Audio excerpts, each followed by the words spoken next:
rate is about 70 beats per minute, but it's changing with every beat.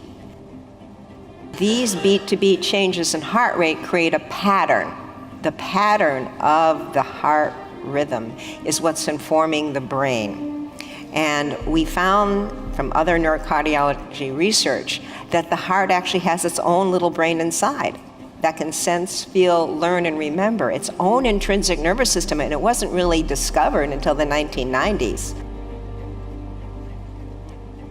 So if you look at this, you can see that the signals from the heart going through the vagal nerve to the brain are actually going right to the thalamus, which synchronizes cortical function, and then to the frontal lobes, and they're going straight to the amygdala, the emotional memory center.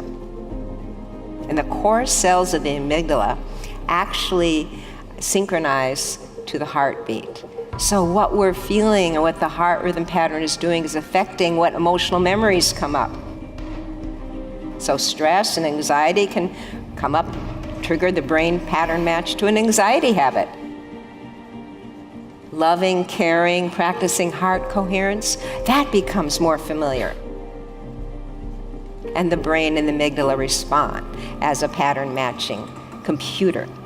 So what's exciting about this is that we really are finding that there's a state of the heart, a physiological state called heart rate variability coherence,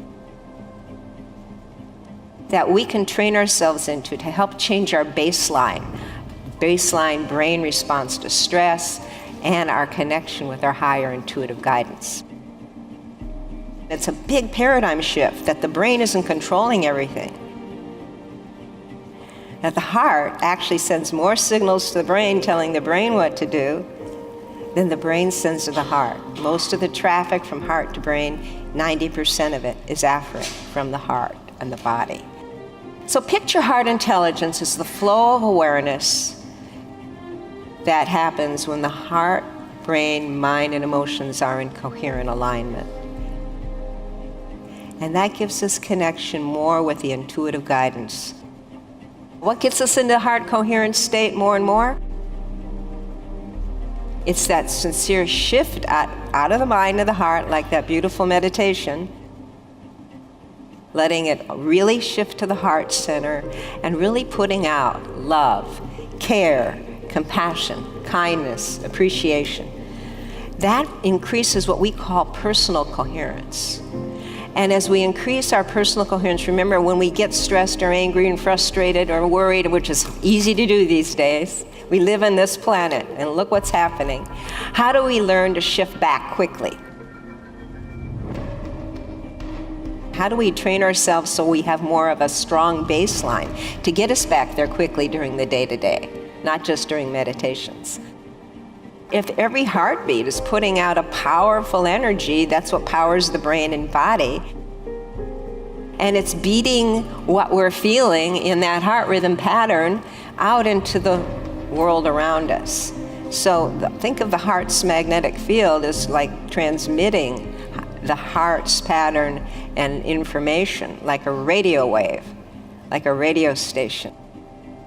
We are affecting each other's fields all the time.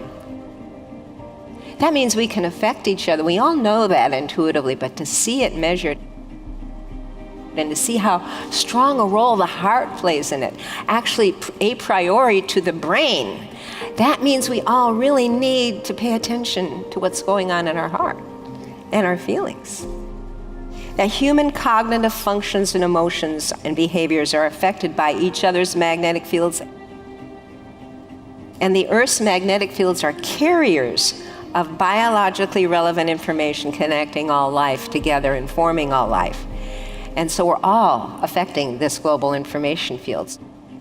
Large numbers of people getting in this true heart coherent state of love, care, appreciation in their synchronized meditations can have a more dramatic impact on the Earth's fields and benefit others and really help offset the planetary stress wave that's going on in the field.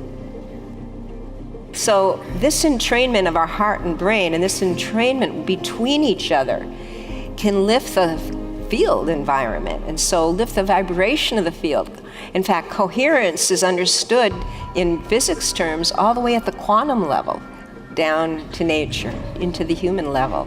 We can see coherence at every level. And that links us to other dimensions, which is what we all need. Like a laser light is coherent photons, much more powerful than incandescent light. So we can access that potential within ourselves.